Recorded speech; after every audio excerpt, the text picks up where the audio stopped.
పరిశుద్ధుడా, ప్రేమ నమ్మకం కలిగిన పరలోకపు తండ్రి, వందనాలు, స్తోత్రాలు ప్రభా. ఘనమైన మీ కృపను బట్టి స్తుతిస్తున్నాం. మీరు మా దేవుడివి, స్తోత్రాలు. మా తండ్రివి, వందనాలు ప్రభా. మీ పరిశుద్ధ అనాది సంకల్పం చొప్పున మీ చిత్తానుసారంగా వెలటూరు గ్రామంలో, ఈ ప్రాంతంలో మమ్మల్ని ప్రేమించారు, స్తోత్రాలు. ప్రజలను ప్రేమించారు. ఈ ప్రాంతంలో నివసిస్తున్నటువంటి ప్రతి ఒక్క కుటుంబ సభ్యుడిని, కుటుంబాన్ని మీరు ప్రేమించారు, స్తోత్రాలు. మీ సేవకుని యొక్క నోటి మాట ద్వారా నాయన పలికిన ప్రతి మాట ఇక్కడ దీవెనగా స్థిరపడుగా కానీ ప్రార్థిస్తున్నాను. మీ సేవకుని తీసుకొచ్చారు, మీకు స్తోత్రాలు ప్రభా. మీ సేవకుని ఇక్కడ స్థిరపరిచి 10 సంవత్సరాల నుంచి నాయన ఘనంగా మీ పరిశుద్ధమైనటువంటి మాటలు సన్నిధి ఆశీర్వాదం గురించి నడిపిస్తున్నందుకు స్తుతిస్తున్నాం ప్రభా. ఈ రాత్రి కూడా మీ పరిశుద్ధ లేఖన భాగాలు, మీ యొక్క అనాది సంకల్పాన్ని, ఉద్దేశాన్ని, రక్షణ మార్గాన్ని ధ్యానిస్తూ ఉంటుండగా మీరు మాతో మాట్లాడండి. ముందుగా మీ సేవకులతో మాట్లాడేందుకు స్తోత్రాలు. సంపూర్ణ కృప మాతో ఉంచి మాట్లాడి మహిమ తెచ్చుకోమని పునరక్షకుడు శ్రేష్టం ప్రార్థిస్తున్నాం తండ్రి.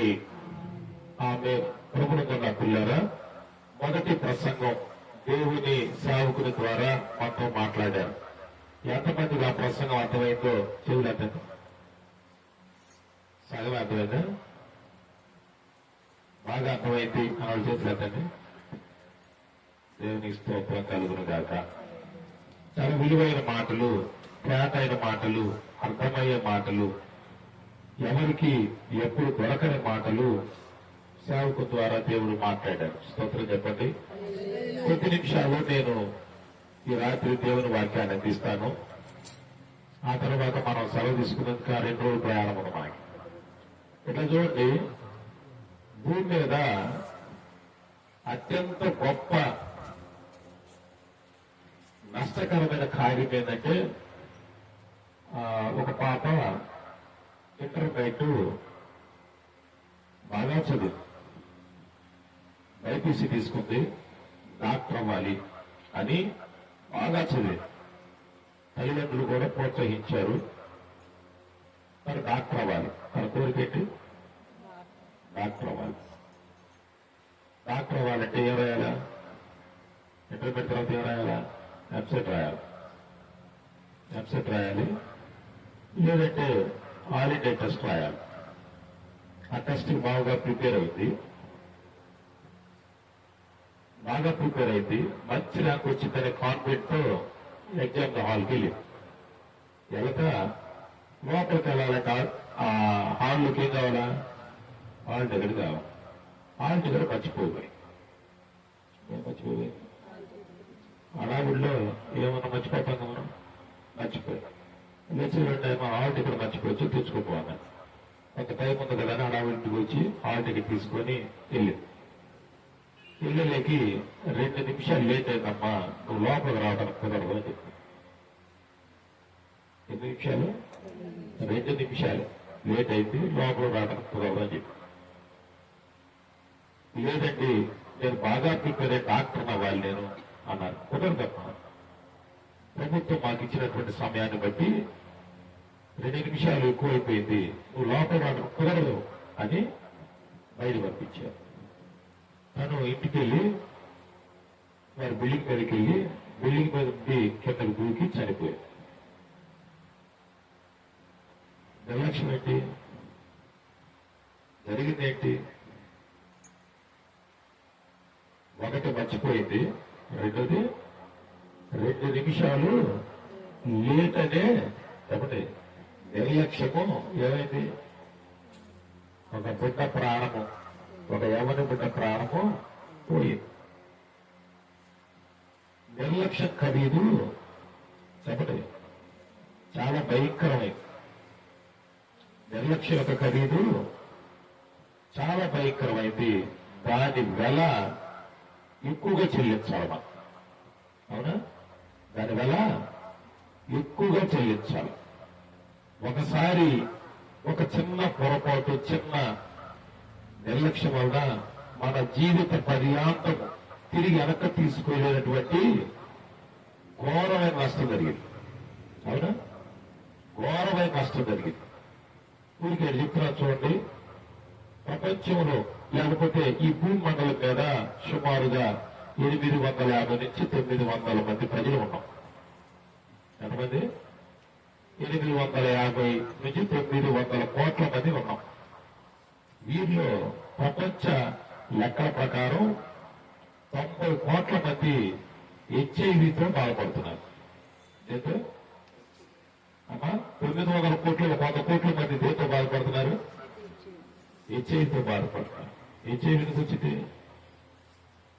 నిర్లక్ష్యంగా వారి జీవితాన్ని ఇష్టానుసారంగా జీవించడం వలన కుటుంబాన్ని, భార్యని, అట్లనే తల్లిదండ్రుల్ని నిర్లక్ష్యంగా వారు ఉండటం వలన 100 కోట్ల మంది భూమి మీద ఎప్పుడు చస్తామో తెలియక యుద్ధం చేస్తున్నారు. ఆ టాబ్లెట్స్ మింగలేక తినలేక ఎప్పుడు చనిపోయి తెలియక వారి జీవితము నిస్సారమైపోయింది. ఒక క్షణము, ఒక్క రోజు యొక్క నిర్లక్ష్యం వారి జీవితాన్ని ఎంతమంది?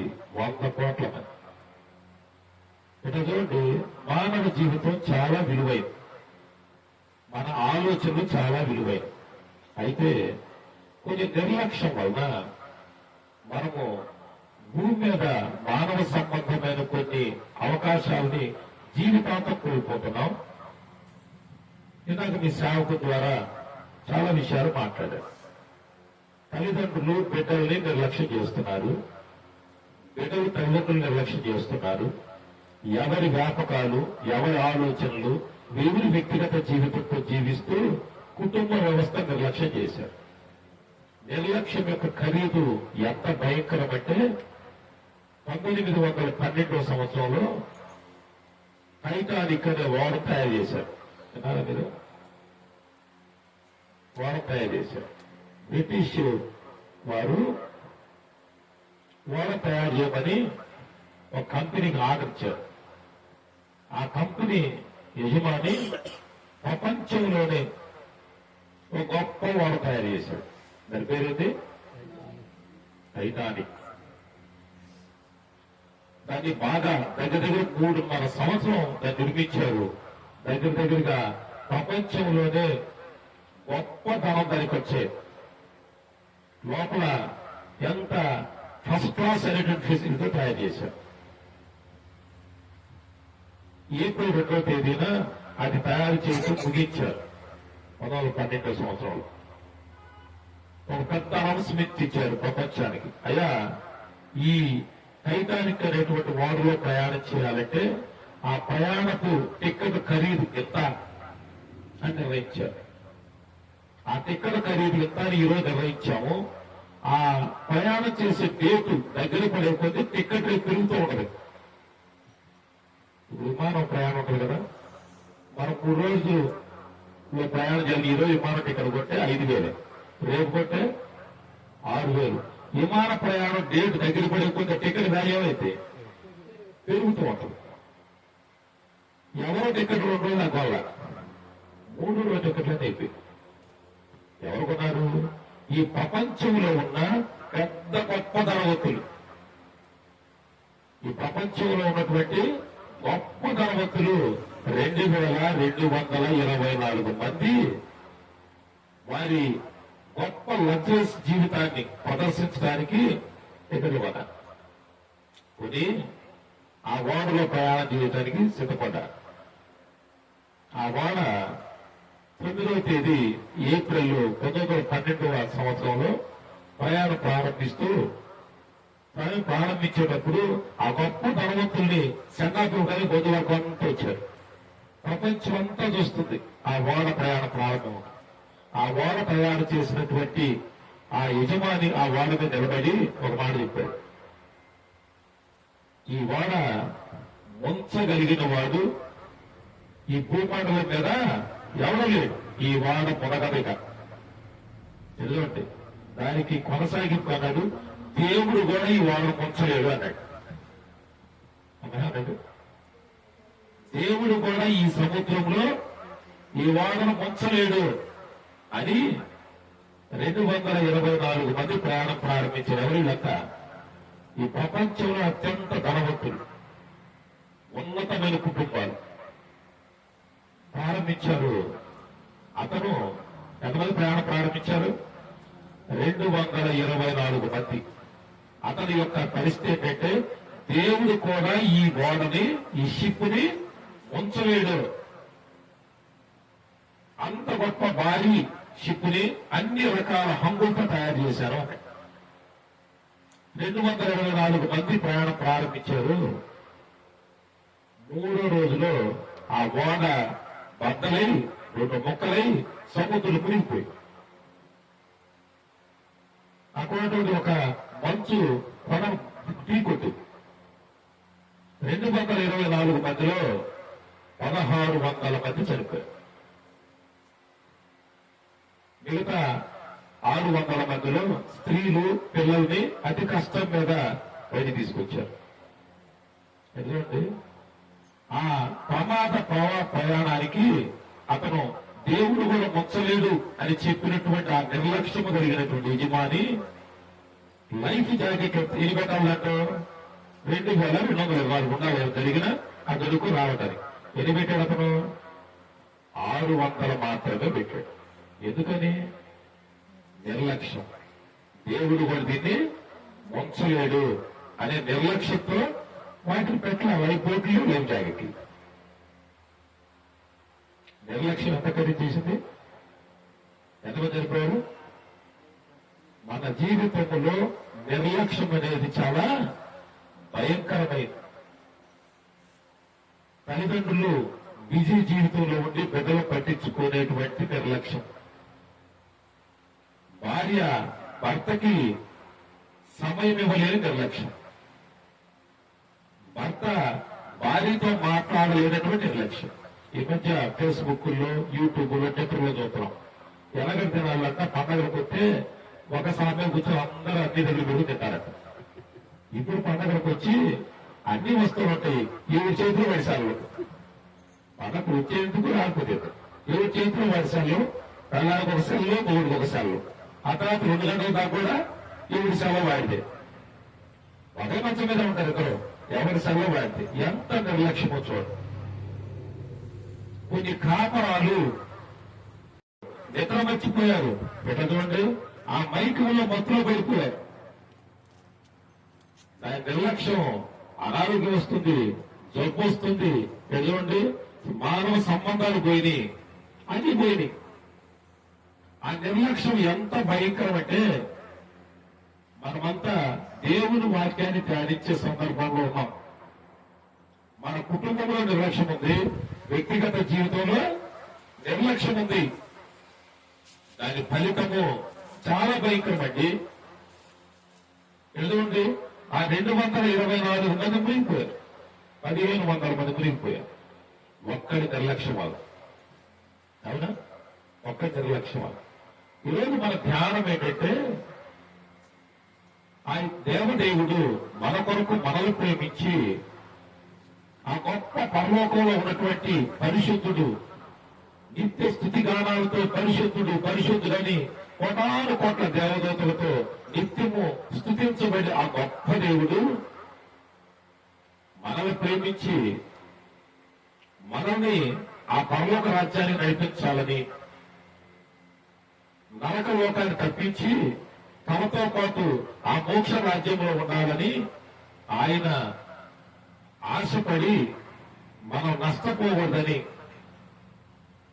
యేసుగా మానవ అవతారం ఈ లోకానికి వచ్చి ఆ పరలోక రాజ్య సంబంధమైన విషయాలు ఏం చెప్పి, అయ్యా నేనే మార్గం, సత్యం, జీవం, నమ్మండి అని ప్రకటించాడు. మన కొరకు ఆయన కలవలసిలో రక్తం చిందించాడు, ప్రాణం పెట్టాడు. మనం చేసిన, మన శరీరంతో చేసిన పాపాన్ని బట్టి ఆయన శరీరంలో శిక్ష విధించబడి, మనం చేసిన రక్త పురాణాన్ని బట్టి, మనం చేసిన మన రక్తముతో చేసిన పాపాన్ని బట్టి ఆయన రక్తము చిందించబడి, ఈ వార్త, ఈ కలువరి వార్త 2025 సంవత్సరాల నుంచి ఈ భూమి మీద ప్రకటించబడుతుంది. ఈ భూమి మీద ఈ వార్త అనేక ప్రాంతాల్లో ప్రకటించబడుతుంది. విశేషంగా ఈ రాత్రి ఈ ప్రాంతంలో ఆ కలువరి వార్త ప్రకటించబడుతుంది. ఆ దేవుని వార్త ప్రకటించబడుతుంది. ఆ దేవుని యొక్క కార్యము నీ కొరకు, నా కొరకు, సర్వలోక మానవాళి కొరకు దేవుడు చేసిన కార్యము ఇప్పుడు ప్రకటించబడుతుంది. ఎక్కడ నిర్లక్ష్యంగా ఉన్నావు? ఈ మాటను నిర్లక్ష్యం చేస్తే, దేవుని యొక్క పరిశుద్ధమైన ఈ మాటను నిర్లక్ష్యం చేస్తే ఘోరమైనటువంటి శిక్షకు మనమే పాత్రలు అవ్వాలి. ఇందాక సేవకుడు చెప్పాడు, నమ్మి బాప్టిజం తీసుకుంటే రక్షించబడతారు, నమ్మకపోయిన వారికి ఏమి శిక్ష? భయంకరమైన శిక్ష, భయంకరమైనటువంటి శిక్ష అండి.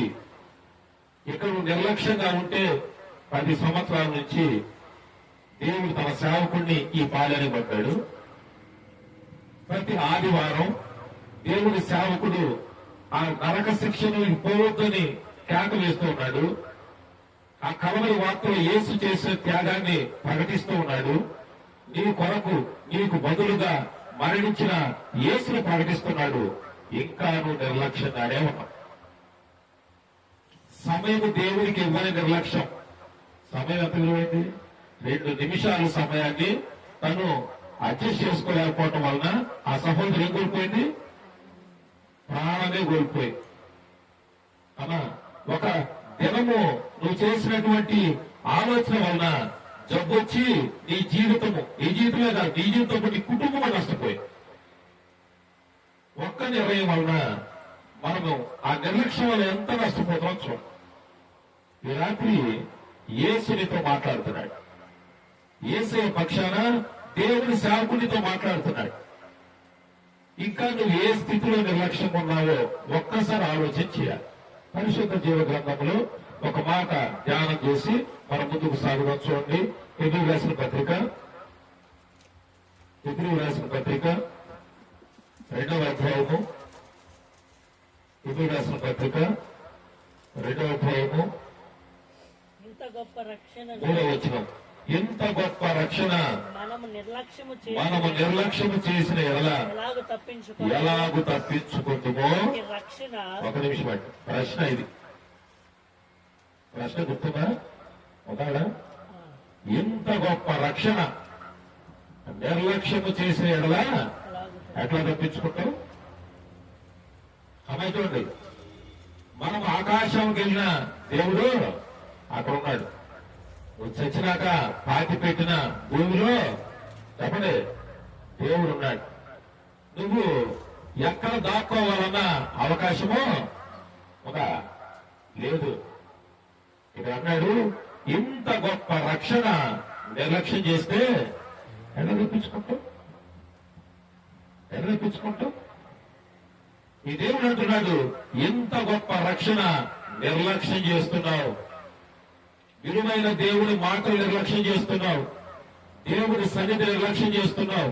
దేవుడు మనకిచ్చిన 70 ఏళ్ల ఆయుష్ కాలాన్ని, 80 ఏళ్ల ఆయుష్ కాలాన్ని, 40 ఏళ్ల ఆయుష్ కాలాన్ని, 30 ఏళ్ల ఆయుష్ కాలాన్ని, ఆ ఆయుష్ కాలంలో ఆ జీవితంలో యేసుని కొరకు చేసిన త్యాగాన్ని, ఆ దేవదేవుని కొరకు చేసినటువంటి ఈ కార్యాన్ని వినకుండా, గ్రహించకుండా, అర్థం చేసుకోకుండా, దేవుని సన్నిధి రాకుండా, ఆయన కృతజ్ఞతాస్తుతులు చెల్లించకుండా ఏ నిర్లక్ష్య స్వభావంలో ఉన్నావో ఒకసారి పరిశీలించుకో. ఏంటన్నాడు? ఇంత గొప్ప రక్షణ నిర్లక్ష్యమో చేస్తే ఎడ తప్పించుకుంటాం? మన జీవితం అంతా నిర్లక్ష్యమండి. ఏంటి? మొన్న ఊరికే సందర్భంలో చెప్తున్నా, మన ఆంధ్ర రాష్ట్ర పాలకులు ఉన్నారుగా, మన ఆంధ్ర రాష్ట్రాన్ని పరిపాలన చేసినటువంటి పాలకులు ఉన్నారు. ఇవిడే కానీ మొత్తం ఒప్పేత ఇప్పటికి చెప్పండి. మొత్తం ఒప్పేత తెలుసు మన రాష్ట్రానికి. మీ ఇంటి అప్పేత చెప్పండి. మీ డబ్బు లేవా? అప్పు లేని వాళ్ళంతా ధనిలు, అప్పులు ఉన్న వాళ్ళు ఎంతమంది చెప్పండి, అదే కదా. అట్లనే మన రాష్ట్రం ఇంటికి అన్న అప్పుడు తెలుసా, మన రాష్ట్రం ఇల్లు ఎందుకు అన్నారు, మనందరం బాధ్యులు ఇప్పుడు అప్పుడు కట్టానికి ఎంత అప్పుడు తెలుసా, ఇప్పుడు 13.5 లక్షల కోట్లు. అవునంత ఈ 11 నెలల్లోనే 1,53,000 కోట్లు ఇచ్చారు. మొత్తం 13 లక్షల కోట్లు ఆయన చెప్పేటప్పుడు. ఈ 13 లక్షల కోట్లు 5 కోట్ల మంది పైసలు ఎంత వచ్చి తెలుసా, ఒక్కోళ్ళమే 5 నుంచి 6 లక్షలు అప్పు కట్టాలా. నీ మీద నా మీద ఎంత తప్పు చెప్పండి. నాకే సంబంధం అంటే వెలటూరు పక్కన ఒక పల్లె, దాంట్లో ఒక ఇల్లు, దాంట్లో ఒక ట్యూబ్ లైట్, దేవుడు కూడా నాకే సంబంధం లేదు. నీ మీద 5 లక్షలు అప్పు వస్తుంది. ఈ అప్పుకు వడ్డీ కూడా కరెంటు బిల్లు రూపంలో, వాటర్ ట్యాక్స్ రూపంలో, ఏంటి నువ్వు గడిపే పెట్రోల్ రూపంలో ఖచ్చితంగా ప్రతి దినం ఏం కడుతున్నావు, ట్యాక్స్ కడుతున్నావు. ఈ పాలకుల నిర్లక్ష్యం వలన ఏమేదేముంది, ఇప్పుడు అప్పుంది. దినదినము యేసును తెలుసుకోకుండా నువ్వు పెంచుకుంటున్న పాపకు లెక్క ఒక దినము. ఎంత పెంచుకున్న పాపం ప్రతి దినం, ప్రతిరోజు దేవుడితో మాట్లాడుతున్నాడు, యూట్యూబ్ లో మాట్లాడుతున్నాడు, సేవకు ద్వారా మాట్లాడుతున్నాడు, నీ పక్కన మాట్లాడుతున్నాడు. ప్రతి దినం కల్వరి వార్త నీ ఇంటి దాకా వస్తుంది. ప్రతి ఆదివారం సేవకుడి గురించి మాట్లాడుతున్నాడు. నిర్లక్ష్యం. ఆదివారం వస్తే ఏ రోజు చెప్పండి, సండే చెప్పండి, హాలిడే జాలిడే. మీరంతా బాగానే ఉన్నారు. పెద్ద పెద్ద పట్టణాల్లో ఆదివారం వస్తే అంటారు జనం అంతా. చెప్పండి చెప్పండి. మా ఒంగోలులో ఆదివారం సాయంకాలం అంతా ఎల్ల ఎవడు కూడా కూడుకోడు. మన భాషలో చెబుతాను, ఎల్లో ఎవడుకుడు పోయి పెట్టడు. ఏడంటారు పోయి చెప్పండి. సగం ఖాళీ కాలుంది, అది ఏ మాంసం తెలియకుండా వారం రోజుల నుంచి ఖాళీ కాలం మాంసం వండి వాటిలన్నీ fast food, second food, cake వాడి ఇష్టమైపోయారు. తిని తిని సోమవారం వచ్చి మళ్ళీ హాస్పిటల్ వెళ్తున్నారు. ఇప్పుడు ఏమేమి ఫుల్ అయింది చెప్పండి. రెస్టారెంట్ ఫుల్ అయింది, హాస్పిటల్ ఫుల్ అయింది. అదే ఇంట్లో శుభ్రంగా అన్నం వండుకొని ఏదో ఒక పచ్చ వేసుకొని ఒక పప్పు వేసుకుని ఏమయ్యేది ఉందా? ఎంత నిర్లక్ష్యం.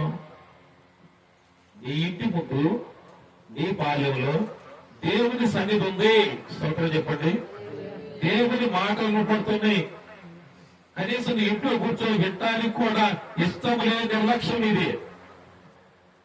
ఒక దినాన నీ దేహంలో, నీ బాడీలో ఆ జీవాత్మ, ఆ ఊపిరి, ఆ ప్రాణము, ఆయుష్ ఇచ్చిన ఆ దేవుడు, నీ కొరకు ప్రాణం పెట్టిన ఆ దేవుడు ఒకరోజు అడగబోతున్నాడు, ఏమని? నా మాటలు వినిపించి ఎందుకు నిర్లక్ష్యం ఉన్నావు? ఆ నిర్లక్ష్యానికి వెళ్ళేది తెలుసా? నరకము, అతి భయంకరము. ఆ శ్రమకాలమైనటువంటి నరకాన్ని నువ్వు ఒకరోజు చదువు చూడాలా. ఒకరోజు నువ్వు ఖచ్చితంగా దాన్ని ఎదుర్కోవాలి. ఆ నిర్లక్ష్యాన్ని ఇక్కడ ఉన్నప్పుడే, సమయం ఉన్నప్పుడే, ఇప్పుడు నీకు యేసయ్య మాట వినిపడుతున్నప్పుడే ఆ నిర్లక్ష్యాన్ని వీడి నువ్వు దేవుని సన్నిధికి వస్తే, యేసు ఎవరో తెలుసుకోగలిగితే, యేసయ్య నా కోసం ఏం చేశాడు, ఎందుకు ఆయన మరణించాడు, ఎందుకు రక్తం చిందించాడు, ఆయనకి నాకు సంబంధం ఏంటని ఒక్క ఆలోచన నువ్వు చేయగలిగితే, ఒక్క దైవికమైన ఆలోచన చేయగలిగితే, ఒక్క గంట 2 గంటల్లో నీకున్న జీవిత వ్యాపారాన్ని పక్కన పెట్టగలిగితే, మన జీవితం అంతా ఏంటంటే వ్యాపారమేనా? యాకోబు గారు రాస్తారు ఒకదంట. పక్కన వాళ్ళందరూ చెప్పాడు ఏమని? ఒక దినం మనందరం కలిసి అలా పట్టణానికి వెళ్ళి వ్యాపారం చేసి ఏం సంపాదించుకున్నాం చెప్పండి. ఏంటి అసలు మన గోళంతా లాభాలేగా, లాభాలు సంపాదించాలి రెడీ అని మాట్లాడుకున్నాడు. దేవుడు ఏమంటాడు? నీ జీవము ఏ పాటిది, నీ జీవము, నీలో ఉన్న ప్రాణం ఏ పాటిది, ఇంతలో కనపడి అంతలో మాయమయ్యే చెప్పండి ఆవిరి వంటిది. అది మన బ్రతుకు. కొద్ది చెప్పాడా? ఇవన్నీ వాక్యాలే కదా, మాకు ప్రాక్టికల్గా చెప్పు భాష అక్కడ. కరోనా వచ్చిందా? కరోనా దేని వల్ల వచ్చింది? కరోనా దేని వల్ల వచ్చిందండి? దేని వల్ల కరోనా వచ్చి చెప్పలే. పోతా పోతా అంటే కరోనా వచ్చి అంతేనా? నీకేమైనా పూర్తి ఇచ్చారా? పోతా పోతా భర్త ఇంట్లో కరోనా వచ్చి నగ్గితే భార్య కరోనా వచ్చింది అంతేనా? కేవలం ఏంటి? ఆ కరోనా అనేటువంటి ఆ వైరస్ ఉన్న వ్యక్తి దేహంలో నుంచి ఒక కుప్ప మన మీద పెడితే వచ్చింది కరోనా వచ్చింది. ఆ కరోనా వచ్చిన తర్వాత మన మనిషి యొక్క సత్తేటో బయటకు వచ్చిందా? ఆ కరోనాలో 2 సంవత్సరాల కరోనాలో ఈ ప్రపంచం ఎంతమంది చనిపోయారు తెలుసా? 18 కోట్ల మంది చనిపోయారు. ఈ భూమి పుట్టినప్పటి నుండి ఎన్ని యుద్ధాలు జరిగినా ఇంతమంది చనిపోవాలా? ఎన్ని ప్రళయాలు వచ్చినా, ఎన్ని తుఫాన్లు వచ్చినా, ఎన్ని రకాల స్థితులు వచ్చినా కూడా ఎంతమంది చనిపోవాలా? 18 కోట్ల మంది 2 సంవత్సరాలు అంటే 6 నెలల్లో చనిపోయారు. మానవ సంబంధమైన నిర్లక్ష్యం. కరోనా వస్తుంది అయినా చనిపోతాం, హాస్పిటల్లో ఉండి చనిపోతున్నా కూడా దేవుడు తెలుసుకుందాము, యేసయ్య ఎవరు, నా కొరకు ప్రాణం పెట్టాడంట అనేటువంటి స్వభావం లేని మానవ నిర్లక్ష్యం అండి. ఎలా చూడండి, యావరేజ్న 1 నిమిషానికి 3 చనిపోతా ఉంటారు భూమి మీద. ఇది యావరేజ్ లెక్క. అది భారతదేశంలో 7 చనిపోతారు 1 నిమిషానికి. కరోనా సమయం ఎంతమంది చనిపోతారు తెలుసా? 1 నిమిషానికి 11 మంది చనిపోయారు. చనిపోవటానికి ఇష్టపడుతున్నాడు కానీ ఆ నిర్లక్ష్య స్వభావాన్ని వదిలిపెట్టడానికి ఇష్టపడలేదండి. ఆ నిర్లక్ష్యం యొక్క విలువ ఎంత చెల్లించాలో మానవుడు అర్థం చేసుకో. ఈ రాత్రి జ్ఞాపకం చేసుకోండి, పరిశుద్ధ జీవ గ్రంథములో దేవుడు మనతో మాట్లాడుతున్న సూటైన మాట ఏంటంటే, ఇంత గొప్ప రక్షణ యేసయ్య మన కొరకు ప్రాణం పెట్టాడు, రక్తం చిందించాడు, విలువైనటువంటి మాటలు మన ముందు మాట్లాడాడు. చూడండి, మన పాపాన్ని విడిపించి మనల్ని పాపము నుండి వైదొలుగలాగా ఆయన మాట్లాడి పాపాన్ని విడిపించి పశ్చాత్తాపాత్మనిచ్చి మనకి రక్షణ సిద్ధపరిచాడు. స్తోత్రం చెప్పండి. ఆ రక్షణను పొందుకోవడానికి నిర్లక్ష్యం, దేవుని మాటలు వినడానికి నిర్లక్ష్యం. దేవుని సన్నిధికి ఎప్పుడు వస్తాం చెప్పండి? ఎప్పుడు వస్తాం చెప్పండి? జీవన వ్యాపారములు పూర్తిగా నష్టపోయినాక, ఆరోగ్యం పూర్తిగా నష్టపోయి మంచం మీద ఉన్నప్పుడు ఏమంటాం? డాక్టర్లు వచ్చి మా పని అయిపోయింది అబ్బాయి, నెక్స్ట్ చేయాలా చెప్పండి? దేవుడు చేయాలా? ఇక నీ పని అయిపోయింది, మా పని అయిపోయింది, ఆయన చేస్తే నువ్వు బ్రతుకుతా ఉన్నప్పుడు ఎడగొస్తాం. అంతకుముందంతా ఆ నిర్లక్ష్యం వదిలిపెట్టావా? వదిలిపెట్టావా? ధ్యానం ఏంటంటే ప్రతి స్థితిలో నిర్లక్ష్యం అండి మన జీవితంలో. ఆ నిర్లక్ష్యాన్ని మనం వదిలిపెట్టాలా. భక్తుడు ఒకే ప్రశ్న అంటున్నాడు, ఏమన్నాడంటే, ఇంత గొప్ప రక్షణ నువ్వు నిర్లక్ష్యం చేస్తే ఎడతప్పించుకుంటావు. తల్లిదండ్రుల మాటలు వింటలేదు, నిర్లక్ష్యం. ఆ నిర్లక్ష్యానికి విలువేంటి తెలుసా? ఆ నిర్లక్ష్యానికి ఫలితం ఏంటో తెలుసా? ఆ నిర్లక్ష్యాన్ని వీటితో వచ్చే లాభం ఏంటో తెలుసా? బైబిల్ అంటుంది, నీ తల్లిదండ్రుల్ని సన్మానించిన వాడికి ఏముందంట? దీర్ఘాయువు. స్తోత్రం చెప్పండి. నీ తల్లిదండ్రుల్ని సన్మానించిన వాడి, తల్లిదండ్రులు ప్రేమించిన వాడికి ఏముంది అమ్మా? ఏముంది? దీర్ఘాయువు. తల్లిదండ్రుల్ని అలక్ష్యం చేసిన వాడికి ఏముందంట? మరణం. ఈ రాత్రి ధ్యానం ఏంటంటే, ఆలోచన చేయండి, నిర్లక్ష్యం యొక్క విలువ చాలా నష్టమండి. మన రొటీన్ లైఫ్ లో, ప్రతి దిన జీవితంలో ఎన్నో అంశాలు నిర్లక్ష్యం చేస్తున్నాం. ఆధ్యాత్మిక జీవితాన్ని ఈ 60-70 సంవత్సరాల జీవితం వదిలిపెట్టినాక నా ఆత్మ నేను ఎక్కడ జీవించబోతున్నాను అనే ఆలోచన చేయడానికి నిర్లక్ష్యం ఉన్నారండి. ఆ నిర్లక్ష్యం యొక్క విలువ భయంకరమైన స్థితిని అనుభవించాలి.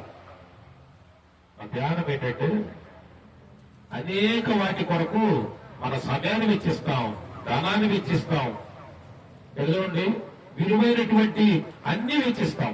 కానీ నేను మరణించిన తర్వాత ఎక్కడికి వెళ్తాను? భూమి మీద ఉన్నప్పుడు నేను ఈ పాపం నుండి వైదొలగటానికి, ఈ పాపాన్ని క్షమించి ఆ పాపం నుండి విడిపించేటువంటి యేసు గురించి ఆలోచించాలనేటువంటి ఆలోచన లేని నిర్లక్ష్యం. ఈ భక్తులు అన్నాడు, ఎంత గొప్ప రక్షణ నిర్లక్ష్యం చేస్తే ఎట్లా తప్పించుకుంటాం, ఎట్లా తప్పించుకుంటాం, ఎట్లా తప్పించుకుంటాం? ఒక్కసారి ఆలోచన చేయండి, ఎన్ని అంశాల్లో నిర్లక్ష్యం ఉన్నాం. కొంతమంది ఉన్నారు, పాస్టర్ గారు యవన ప్రాయంలో ఉన్నాను, భక్తులకు రావాలని పెట్టండి. నాకు తెలిసినటువంటి ఒక పాస్టర్ గారు ఉన్నారు. ఆ పాస్టర్ గారి ఇంటికి వెళ్ళాం, ఇట్లానే వాక్యం చెప్పాను. వాళ్ళ అబ్బాయి పాస్టర్ గారు వాళ్ళ బస్సులంత వయసు ఉంటుంది. వెళ్ళి ఏంటయ్యా నువ్వు రక్షిత పడ్డావా, బాప్టిజం తీసుకున్నావా, దేవుడి సన్నిధికి వస్తా అంటే సమయం ఉంది కదా పాస్టర్ గారు. పాస్టర్ గారు అబ్బాయి సమయం ఉందండి, అప్పుడైతే భక్తులకు వస్తే రోజు ఈ మందిరాలు ఏమి ఏందండి అని. తర్వాత ఒక 6 నెలలకి పాస్టర్ గారు దేవుడిని పిలిచి వెళ్ళిపోయారు. అప్పటికి ఆ అబ్బాయి బాగా తాగడం అలవాటు చేసుకున్నాడు. పాస్టర్ గారు చనిపోయారు. ఆ అబ్బాయి జబ్బు పడిపోయి మంచంలో ఉన్నాడు. అక్కడికి వెళ్ళగానే ఆ మంచంలోని కేకలేస్తున్నాడు. దగ్గరికి లివరయ్యాక నేను పాస్టర్ గారు వాళ్ళ అబ్బాయినండి, ఇదిగోండి నా కోసం ప్రార్థన చేయండి, దేవుడు గారి నాకు ఆరోగ్యం ఇచ్చి లేపితే ఇప్పుడు సేవ చేస్తానండి అంట. ఏంటి ఎప్పుడు సేవ చేస్తానంట? మంచం మీద పడుకొని ఉన్నాను, చావుకు సిద్ధమై ఉన్నాను, ఇప్పుడు దేవుడు అవకాశం ఇస్తే నీకు ఆరోగ్యం ఉంది, బలం ఉంది, శక్తి ఉంది, దేవుని గురించి ఆలోచన చేసేటువంటి అవకాశం ఉంది, సమయం ఉంది. ఈ సమయం ఉండగానే, నీ బలం ఉండగానే, నీకు ఆలోచన ఉండగానే దేవుని తెలుసుకోవాలనేటువంటి ఆశ లేకుండా నిర్లక్ష్యం ఉన్నావేమో ఆలోచన. అక్కడికి వెళ్ళి ప్రార్థన చేసి నాకు ఆరోగ్యం ఇస్తే ఇప్పుడు సేవ చేస్తానండి, ప్రార్థన చేయండి, ఒక అవకాశం ఏంటంటే అమ్మా నీ ఇంటి ముందు దేవుని సన్నిధి, నీ ఇంటి ముందు దేవుని మాటలు పడుతున్నాయి. ఇంత గొప్ప రక్షణ, ఇంత గొప్ప దేవుని కృప నువ్వు నిర్లక్ష్యం చేస్తే తప్పించుకోలేవో. స్తోత్రం చెప్పండి. నీ యొక్క తల్లి లాంటి తల్లి ఒకటి ఉంది. నాకు అప్పుడు వచ్చేచ్చాం నేతాజీ కాలనీ అని ఒంగోలుకి కలిసే ఉంటుంది. నేను అక్కడికి వెళ్ళినప్పుడు 2018 వెళ్ళా. అప్పుడు నేను వచ్చి కూడా 7 నెలలు గుడిసెలు లేనప్పుడు 4 నిమిషాలు గుడిసెలు కూడా లేవు. అంతా ఈ జపా చెట్లు ఇవి ఉన్నాయి. మన కండక్టర్ గారు ఇల్లే ఉంది కోట్లో. కండక్టర్ గారు ఈ ప్రాంతం అంతా బాగు చేయాలని చాలా ఇది ఉంటాడు, చాలా విషయాలు చెప్పాడు నాకు. ఇదంతా ఏంటండి, ఖచ్చితంగా దేవుడు మిమ్మల్ని దీవిస్తాడు అన్నాం. స్తోత్రం చెప్పండి. ఎందుకంటే వెలటూరు తిరుకొండ మధ్య రోడ్లో ఉన్నారు వీళ్ళంతా. అమ్మా కరెంట్ వచ్చిందంటే చెప్పారు. దేవుని కృపను బట్టి ఇవన్నీ వచ్చింది. అట్లానే నేను అక్కడ మా సంఘం ఉన్నటువంటి ఆ ప్రాంతానికి వెళ్ళి దేవుని మాటలు చెప్పి అట్లానే 570 ప్లాట్లు ఒక్కొక్కరు కొద్దిగా రేట్ వస్తాడు. అందుకని ఇట్లాంటి అందరూ కట్టుకుంటే అమ్మ నేను చెప్పాను, మీరు ఎవరైతే ప్లాట్ తీసుకున్నారో అందరూ వచ్చి ఇల్లు కట్టుకోండి, ఇల్లు కట్టుకొని మీరున్న కొద్ది రెంట్కి ఇచ్చారన్న. మీరు ఇట్లా ప్లాట్లు లాగా పెట్టుకోను వెళ్ళిపోతే ప్రభుత్వం ఏం చేసింది? లాక్కుంటుందమ్మా అని చెప్పా.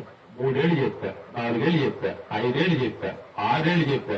ఎట్టారా పట్టాలనిగా ఎడపోతే అన్నారు. ఏమన్నారు? పట్టాలనిగా ఎడపోతే అన్నారు. మొన్నే మా ఎమ్మెల్యే గారు వచ్చి, అయ్యా ఈ వైపు బైపాస్ లేదు, ఏం లేదు, ఈ బైపాస్ బైపాస్ లేదు, త్రోగం నుంచి పేరుమెట్ట వల్లూరు మీదుగా నువ్వు బైపాస్ పడాలి అన్నాడు. యాడికి పోతాం బైపాస్? ఇప్పుడు ఈ కాలేజీ వచ్చి పోతాం. ఇది ప్రభుత్వ భూమి కదా, ఇల్లు కట్టుకొని లేడండి, మొత్తం తీసుకునేయాలి కదా. ఇదేమైంది? నిర్లక్ష్యమో ఏం చేసింది? ఉన్న కొంతమంది ఇబ్బంది. ఇప్పుడు వీళ్ళందరూ ఏమైంది? ఇప్పుడు వచ్చి పాస్ గారు 10 లక్షలు అయితే ప్లాట్ ఏం చేయమంటాం అంటాడు. ఎంత ఇప్పుడు ప్లాట్? అంతకుముందు నేనేం చెప్పాను 5 ఏళ్ల క్రితం? ఒక్క 50,000, 25,000 కూడా పులిసేవాడు బాబు ఆడ వచ్చిందా. ఇప్పుడు ఆ కాలనీ మొత్తం ఎమ్మెల్యే గారు చేశారు. ఎవరు ఉండరని ఎన్నిసార్లు చెప్పాలి వాళ్ళకి. కాబట్టి ఇది మొత్తం ఈ రోడ్డుకి ఇంటి 2 పార్కులు అంటాడు. మొత్తం తీసుకున్నారు. ఇప్పుడు లోపల ఇవ్వమంటారు. నిర్లక్ష్యం ఎంత నష్టం, ఎంత నష్టం. అట్లా ఆధ్యాత్మిక జీవితంలో యేసయ్య ఈ రాత్రి నీతో మాట్లాడుతున్నాడు. నీ దేహములో ప్రాణం పెట్టిన దేవుడు, ప్రతి దినము నువ్వు పీల్చే గాలిస్తున్న దేవుడు, నీకు ఆరోగ్యం ఇస్తున్న దేవుడు, నీ ఆయుష్ ఇస్తున్న దేవుడు, ఎడదండి నేను ప్రేమించి నీకు పెడవలిచ్చిన దేవుడు, నేను ఈ లోకానికి తీసుకొచ్చిన దేవుడు, నువ్వు ఈ స్థితిలో ఉండటానికి అవకాశం ఇచ్చిన దేవుడు. ఈ రాత్రి అన్నాడు, నేను ఇచ్చే రక్షణ పొందుకోవడానికి నిర్లక్ష్యం ఎందుకు? నిర్లక్ష్యం ఉంటే నువ్వు తప్పించుకోలేవు. ఈ రాత్రే మన జీవితంలో చివరి దినం అయితే, మన ఆయుష్, మన బ్రతుకు, మన జీవితం ఎప్పుడు ముగించబడి తెలుసా? మనకి తెలుసా? మనకు తెలుసా? తెలియదు. మన ప్రాణం ఎప్పుడు పోతాం? భార్య ప్రాణం ఎప్పుడు పోతాం భర్తకు తెలియదు. భర్త ప్రాణం ఎప్పుడు పోతాం భార్యకు తెలియదు. ఇప్పుడున్న పిల్లలు ఎడిపోతారో ఎప్పుడు ఉంటారో ఎవరికి తెలియదు. మనము యేసయ్య ఇచ్చే రక్షణని నిర్లక్ష్యం చేస్తే చాలా నష్టపోతాం. ఈ రాత్రి ఆలోచన చేయి. చూడండి, నాకంటే ముందు మీ పాస్టర్ గారు దేవుడు రక్షణలోనికి వచ్చాడు. స్తోత్రం చెప్పండి. నాకంటే దగ్గరగా 8 సంవత్సరాల ముందే యేసయ్య మాట విన్నాడు. నేను ఇంజనీరింగ్ చదువుకున్న బిఎస్ఎల్ డిపార్ట్మెంట్ లో నేను ఎస్డీ, 1,50,000 నా జీతం. అమ్మాయి చూడండి, మీ పాస్టర్ గారు ఏం చదువుకున్నాడు చెప్పండి? మీ పాస్టర్ గారు ఏం చదువుకున్నాడు? 5వ తరగతి చదువుకున్నాడు. కార్పెంటర్. వాళ్ళ అమ్మ వాళ్ళ నాన్న 2 ఎకరాల పొలం ఇచ్చారు. మంచి స్థలం ఉంది, 60 సెంట్లు పొలం ఉంది, అన్ని విలువైనటువంటి అవకాశాలు ఉన్నాయి. అంతకంటే దేవుడు నన్ను ఇంకా ఉన్నతమైన స్థితిలో ఇచ్చాడు. అయితే ఆయన దేవుని మాట మొట్టమొదటిగా విన్నాడు. స్తోత్రం చెప్పండి. దేవుని రక్షణ పొందాడు. దేవుని కొరకు తన జీవితాన్ని ప్రారంభించాడు. 8 సంవత్సరాలకు ముందే దేవుడు తనకిచ్చిన రక్షణని నిర్లక్ష్యం చేయలేదు. ఆ రక్షణ పొందుకొని దేవుని కొరకు బ్రతకడం ప్రారంభించాడు. స్తోత్రం చెప్పండి. నేను 10 సంవత్సరాల తర్వాత దేవుడు నన్ను పిలిచాడు. ఎదిపించాడు ఎగిరి కూడా అని ఒక రోజు రాత్రి మాట్లాడి, నీ ఎగురైతే చూద్దామని ఒక్క నెల వేయడం హార్ట్ హాస్పిటల్లో పడ్డపోయి, హార్ట్ హాస్పిటల్లో గుండె హాస్పిటల్లో పడుకోబెట్టి ఆ బెడ్ మీద మాట్లాడాడు. ఇప్పుడు చెప్పి కథ ఏంటంటే, నేను ఊహ తెలిసినప్పటి నుండి ఈ లోకములో చేసిన ప్రతి ఒక్క దేవునికి వ్యతిరేకమైన పని, నా భార్యకి వ్యతిరేకమైన పని, సమాజానికి వ్యతిరేకమైన పని అంతా నాతో మాట్లాడుతూ వచ్చాడు. నీకు ఇచ్చిన అవకాశం, నీకు ఇచ్చినటువంటి స్థితి, నీకు ఇచ్చినటువంటి ఇవన్నీ నీకు ఎవరిచ్చారు? ఇవన్నీ కూడా నువ్వు సంపాదించుకున్నావా? ఎవరిచ్చారు? ఇవన్నీ నేను ఇచ్చిన తర్వాత నువ్వు ఎట్లా బ్రతుకుతున్నావు? ప్రతి దినము నా రక్షణ నీతో మాట్లాడుతుంది, నేను నీతో మాట్లాడుతున్నాను. అనేక అవకాశాలు ఉన్నాయి. అయితే ఇవన్నీ అవకాశాలు నువ్వు పొందుకొని నాకు నా మాటకు నిర్లక్ష్యం బ్రతుకుతున్నావు అని ఆ 3 రోజులు ఒక్కసారి నా బ్రతుకంతా నీళ్ళు చూపించావు. ఒక్క మాట చివరిగా చెప్పాడు, ఈ రోజు నుండి నా కొరకు సమస్తాన్ని వదిలిపెట్టి నువ్వు బ్రతకాలి, లేకపోతే నాతో పాటు తీసుకెళ్తాను. నాతో పాటు తీసుకెళ్ళబట్టేది లేపేస్తాను అన్నాడు. అట్లా దేవుడు కొట్టుకొని నన్ను వచ్చాడు. దేవుడు చాలా అవకాశాలు ఇస్తున్నాడు. ఆ రోజు నుంచి ఈ దేవుడితో ఒక తీర్మానం చేసుకున్నా, ప్రభువా ఇవన్నీ వదిలిపెట్టాను, ఈ రోజు నుంచి నీ కొరకే బ్రతుకుతానయ్యా. స్తోత్రం చెప్పండి. నీ కొరకే బ్రతుకుతాను. ఆ రోజు నుండి నా సెల్ స్విచ్ ఆఫ్ అయింది, నా పాత జీవితం అంతా వెళ్ళిపోయింది, నాకున్నటువంటి అవకాశం వదిలేశాను, పూర్తిగా యేసు కొరకే జీవించడానికి తీర్మానం చేసుకున్నాను. స్తోత్రం చెప్పండి.